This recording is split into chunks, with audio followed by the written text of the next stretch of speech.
प्यारे बच्चों, आज कक्षा 12वीं की क्लास, विषय हिंदी, टॉपिक है सिल्वर वेडिंग, जिसके लेखक मनोहर श्याम जोशी जी हैं। प्यारे बच्चों, आज मैं बताना चाहता हूं कि इस कहानी के बारे में आपको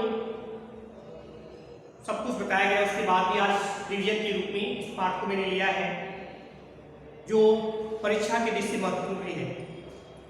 तीसरा टॉपिक जो इसमें पहला मैंने किया है, यशोधर बाबू की व्यवस्था।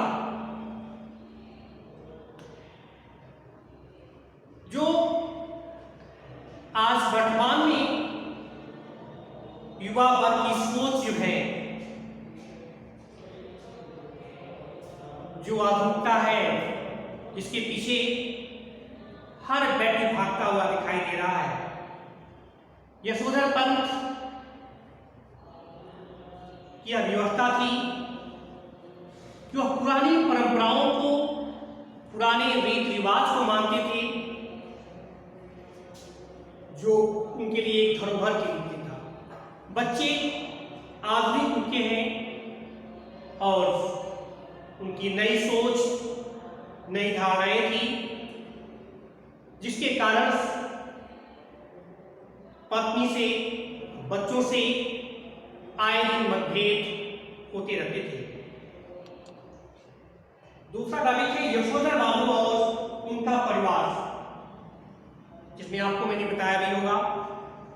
यशोधर बाबू की पत्नी, इनके 3 बच्चे, एक लड़की जो सबसे बड़ा लड़का जो दूसरा एक छोटी सी कंपनी में 15 फुट पे काम करता था। बच्ची जो है डॉक्टरी की शिक्षा ले रही थी और उसकी रुचि जो डॉक्टर बनने की अवधारणा थी, उस पर वह तत्पर रहती थी। पत्नी, बच्चे, बीवी, ये जो पारिवारिक बिंब को लेकर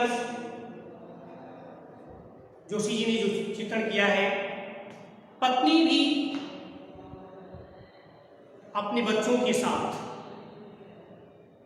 उसका रीजन क्या था कि जब यशोधर पंत की शादी हुई तो उसमें परिवार, ज्वाइंट परिवार थे, और जिसके कारण जो है यशोधर पंत उनकी पत्नी को सभी लोगों के साथ, जैसे पर्दा प्रथा की बात, बाहर न निकलने की बात, लोगों बुजुर्गों की बात माननी, ये सारी चीजें शादी के समय उन्होंने उसे झेल रखी थी। इसलिए जो है अब उनकी सोच क्या थी कि अब हम पुरानी परंपराओं के, पुराने रीति रिवाज को नहीं मानने वाले हैं। अब हम बच्चों के साथ, नई पीढ़ी की सोच जो बच्चों की है, मैं भी उन्हीं के साथ हूँ। यशोधर पंत पुराने विचारधाराओं की थी, इसलिए बच्चों की सोच से उनकी विचारधाराएं बिल्कुल अलग रखी थी। लास्ट टॉपिक है यशोधर बाबू की सिल्वर वेडिंग। जहां तक सिल्वर वेडिंग की बात है, इन्होंने कहा भी कि जिस व्यक्ति की शादी जो है कोऑपरेटिव से कर्ज लेकर के हुई है, वह क्या अपनी 25वीं सालगिरह कैसे मना सकता है। यह भी उन्होंने कहा कि यह तो अंग्रेजों की प्रथा है, यह हमारे रीति रिवाज प्रचलन में नहीं है। लेकिन पत्नी के कहने पर भी उन्होंने इस सिल्वर वेडिंग के दिन केक काटा। जहां तक इस पार्टी के बारे में उनको कोई ज्ञान नहीं मालूम था, अर्थात घर पे बच्चों के द्वारा एक छोटी सी पार्टी का आयोजन किया गया था, इसका खबर भी इनको नहीं था। और घर पहुंचने के बाद इनको पता चलता है कि आज बच्चों के द्वारा मेरी वर्षगांठ मनाई जा रही है।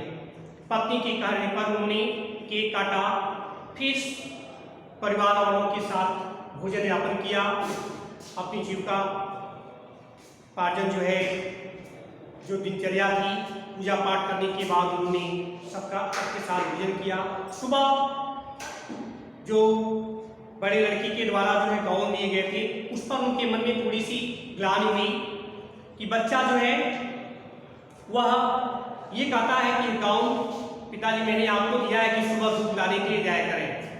उनको इस बात का कष्ट है कि काश ऐसा होता कि बच्चे यह कहते कि मैं, अब आप बुजुर्ग हो गए हैं, घर के दायित्व, घर की सारी समस्याएं हम युवा वर्ग के कंधों पर होनी चाहिए, इसलिए दूध लाने की प्रक्रिया जो है अब हमारे द्वारा, ऐसा सोच सोदरपन का रहा। जहाँ तक कहानी के बारे में संक्षिप्त मैंने आज बताया भी आपको है, इसको परिपूर्ण से तैयार करेंगे, कोई भी समस्या आती है तो उसको समाधान करेंगे। धन्यवाद।